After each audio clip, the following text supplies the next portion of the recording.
This is chapter 2, section 3. We're going to start off at looking at different shapes um, of different graphs. This doesn't only, these examples have bar graphs. It's not limited to only bar graphs. These different shapes could show up on a Pareto, which we'll get to in a little bit. Bar graph, time series, all those different ones that could show up on, but they just picked a bar graph to show you these different shapes. First one, and probably the one that you hear most about, is that the bell shaped, and that is because it is shaped. It has kind of a bell shape to it. Uniform is when it's very close all the way across. Obviously, there's a little low one here and a high one here, but more or less it's the same height. J-shaped, if you try to draw a J in here, it's very close to a J, just it doesn't have this part. Okay, and we'll show you one that does kind of have that part. So J-shaped is, minus this tail right here. Reverse J-shaped, obviously, it's still a J-shaped, it's just backwards. Okay. Oh, let me get rid of that.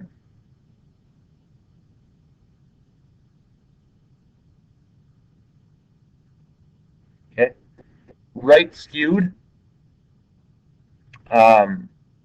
It's weird because you think, I know a lot of times people will think that the higher bars should be the one that you name it by, but it's actually not. Your data is skewed low to the right. So when you have your high values more on the left and lower values on the right, and it's kind of a uniform like this, that's called right skewed. And left skewed is when you have your low values on the left and your high values more towards the right. Bimodal is when you have two different, let's say, peaks. If you were thinking of these, goes up, back down, back up. Obviously, the bi part meaning two, so you have two different peaks on it. And then the U-shaped, for obvious reasons, it's very much shaped like a U. Okay. We're going to try something different. I'm going to go through all the definitions first. That was a suggestion made, so we'll try it out. We'll see how you like it. First up is a bar graph. These are probably one of the most widely used graphs, something that's probably most common that you see in different magazine articles, newspaper articles, on the internet. It's just very easy to read. So a bar graph represents the data by using vertical or horizontal bars. Those heights or lengths, whatever you call it, represent the frequencies of the data. So basically they represent how much of each category there is. Oftentimes a bar graph will be used for categorical data, not always, not only, but I'll show you why categorical is the most widely used bar graph. A Pareto is very, very much like a bar graph. Heights represent the frequency of distribution. It can be categorical data as well. It can be vertical, it can be horizontal. The difference is that they are arranged from highest to lowest. Okay, so a Pareto is basically a bar graph where we go from high down to low. A time series, again, is something that does exactly what its name says. Usually your horizontal axis represents time, whether it's seconds, minutes, hours, days, years, it doesn't matter, but that represents time. And then your vertical axis represents whatever it is you're measuring. Pie graph, or pie chart sometimes it's called. Again, a very, very popular graph. It's just basically a circle that's divided up into wedges. Each wedge represents a certain percentage of the entire pie. So if you have something that the wedge is, a quarter of it, that means that there's 25% fell into that section or category. And the last one is stem and leaf, which you may not have seen before. I'm not sure. I can't remember how much they cover that in Algebra 2, but a stem and leaf is basically where you split the data up into different parts. Okay, so you will take the number and actually split it up into two parts. One part we call the stem, the other part the leaf. So here's an example. I'm going to just basically go through examples. I don't feel like it's very important to show you how to create these. It's pretty straightforward. This one is a horizontal bar graph.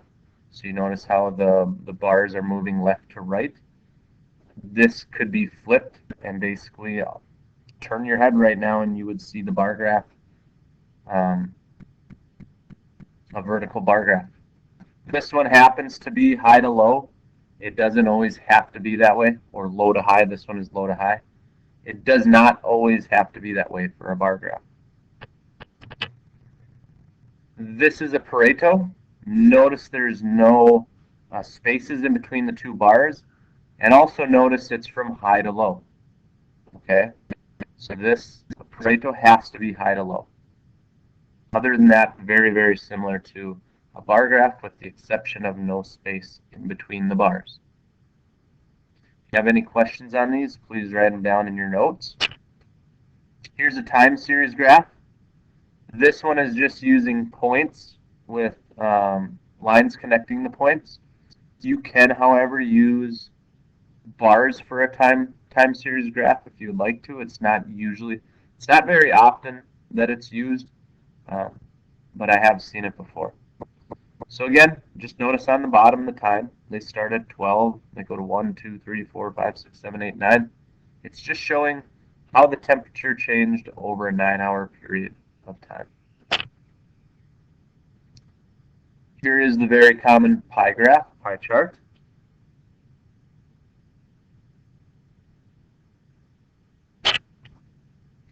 What we're going to look at is taking a frequency distribution and changing it into some of these graphs. If you want to follow along, we're on page 80 of your book.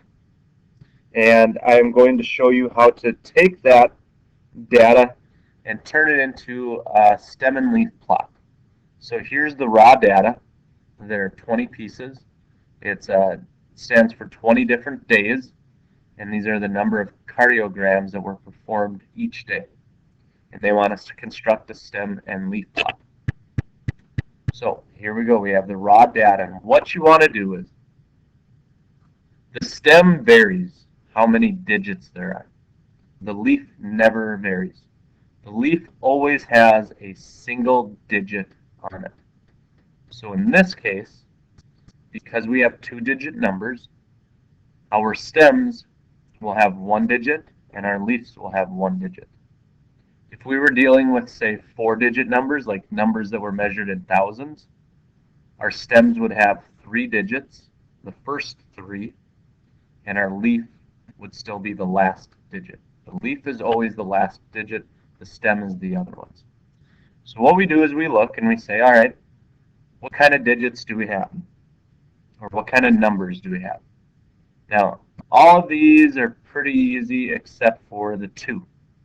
What's the first digit of the number 2 if we tell you it's a 2-digit number? Well, the answer to that is 0. The number is 0, 2. Okay? So when we're looking at this, what do we start our leaves at, or our stems at? We're going to start with 0 as the first stem. Okay? A lot of times it's just easy to take everything and put it in an unordered stem plot. So there are our stems. 0, 1, 2, 3, 4, 5. The reason it goes up to 5 is because our highest number is 57. If it went into the 60s, you would have another 6 down here for a stem. And then we're just going through one by one and putting on the leaves. So again, this right here is your stem.